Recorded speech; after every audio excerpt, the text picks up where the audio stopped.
Miss হবে না আপনার পছন্দের টিভি শো। দেখুন জি5 অ্যাপে একদম ফ্রি। বাবা তোমার ওষুধটা। কাকু তুমি? আমি একলা আসিনি রে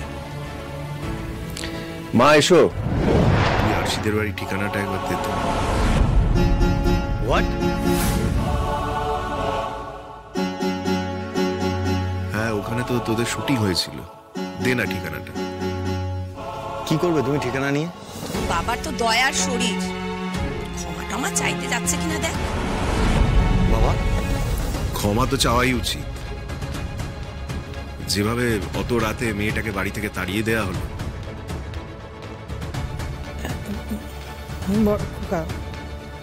এখন থাক না, যে কাজে যাচ্ছি সেই কাজটা আগে হোক। দাদু ভাই, ঠিকানাটা দাও না, আমার যে বড্ড দরকার। কি দরকার ঠাম্মি? আমি তো বুঝতে পারছি না। তুমি কেন ওই ফালতু মেয়েটার বাড়িতে যাবে? ওই মেয়ে ফালতু কিনা আমি জানি না, কিন্তু ও যে আমার ছোট খোকাকে চেনে, ও কোথায় আছে ও জানে। না ঠাম্মি, ও জানে না। ও তো বললো ও জানে না। আর মায়ের যেমন বুদ্ধি, সবকিছুতেই যেন ভাবে যে খোকনকে সবাই চেনে। মা মা এই ব্যাপারটা ছাড়ো না। এত গরমের মধ্যে অত দূরে টাকিতে তুমি যেও না। শুধু শুধু সময় নষ্ট হবে, শরীর খারাপ হবে। আর দাদা, তুই মায়ের কথা কাল দিচ্ছিস কেন বলতো? মা যখন চাইছে তখন একবার গিয়ে খুঁজে দেখে এলে ক্ষতিটা কোথায়? কম তো খোঁজা হয়নি তাকে। খুঁজতে খুঁজতে জুতো শুকতলাক হয়ে গেছে।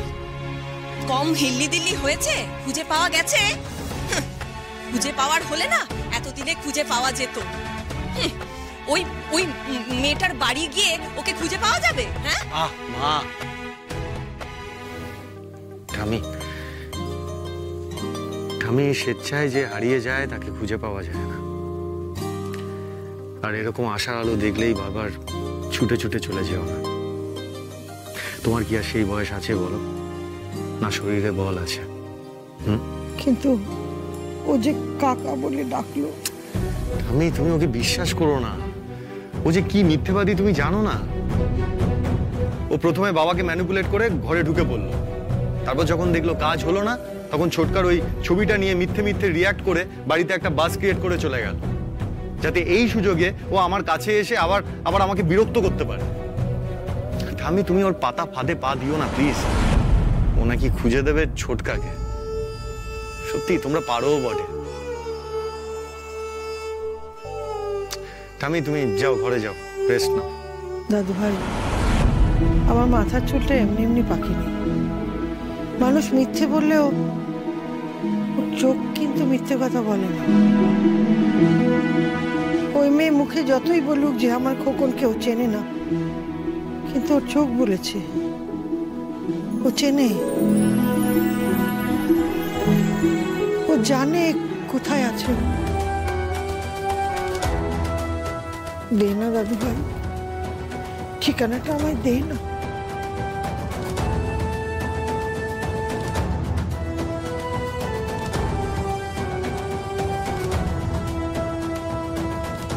সাহেব, হ্যাঁ তবে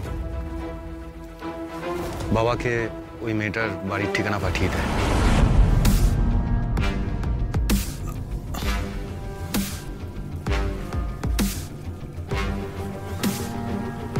চলে গেছে। চলো।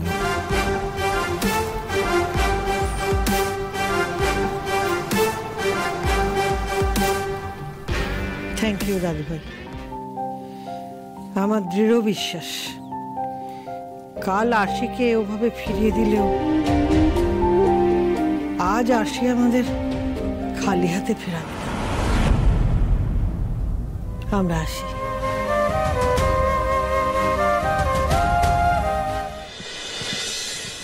আরেকবার একটু খোঁজ নিয়ে দেখো না শান্তনুদা, যদি আরেকটা কাজের খোঁজ পাও। আর আমি বেশি দিন বসে থাকতে পারবো না গো শান্তনুদা। সামনেই দিদির বিয়ে, খুব চাপ যাচ্ছে। প্লিজ দেখো। ঠিক আছে, রাখলাম। কি যে করি, সিনেমা হলে বিক্রি বাট্টা একদম নেই। একটু যে মাইনে করে বাড়াতে বলবো তারও কোনো উপায় নেই। কলকাতা হলে তবু একটু কথা ছিল, ওই খাবার ডেলিভারি করে কিছু এক্সট্রা ইনকাম হতো। আচ্ছা বল মা, আমি মেয়েটার বিয়েটা কি করে উতরোই বল এখন? তোমার ছেলে থাকতে তুমি অত ভাবছো কেন গো? আমি তোমাকে ভাবার পারমিশন দিয়েছি? দিদির বিয়ে হবে, মোটামুটি ধুমধাম করেই হবে, সব ব্যবস্থা আমি করব। দায়িত্বটা তো আমার নাকি? তোমাকে আমি চিল থাকতে বলেছি না? কে এলো আবার? দাঁড়াও আমি দেখছি। বাবা আমি তোমার ওষুধটা নিয়ে আসি। হ্যাঁ হ্যাঁ চল। আসুন আসুন আসুন। বাবা তোমার ওষুধটা। কাকু তুমি? আমি একলা আসিনি রে মা, এসো।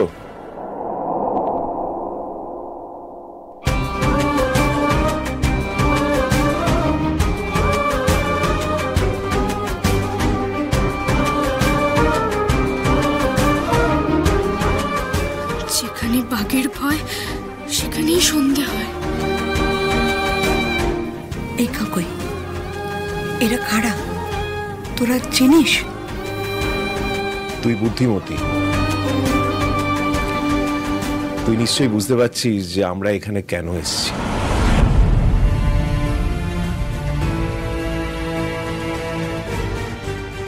বল না দিদি ভাই, বল না দিদি। আমার খোকন কোথায়?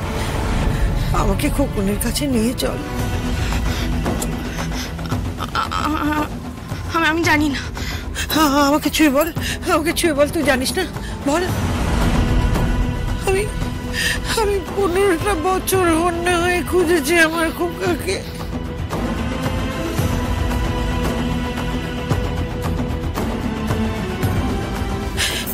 কাল তোর চোখ দেখে আমি বুঝেছি তুই জানিস আমার খোকন কোথায়। বল না আমার খোকন কোথায়, বল না। আমি বলতে পারবো না ঠাম্মি। আমি যে বাউল কাকাকে কথা দিয়েছি, ভাগ্যক্রমে তার পরিবারের লোকের সাথে যদি কোনোদিনও দেখা হয়, আমি কিছু বলবো না। বাউল, আমার খোকন বাউল হয়ে গেছে। তোমাকে দেখে না খুব কষ্ট হচ্ছে ঠাম্মি। আমাকে তুমি ক্ষমা করো।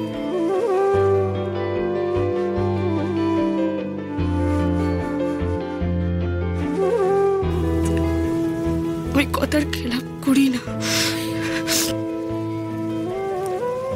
আর সে মজুমদার কথার খেলাপ করে না ঠাম্মি। জি5 ডাউনলোড করুন আর সব এপিসোড দেখুন একদম ফ্রি।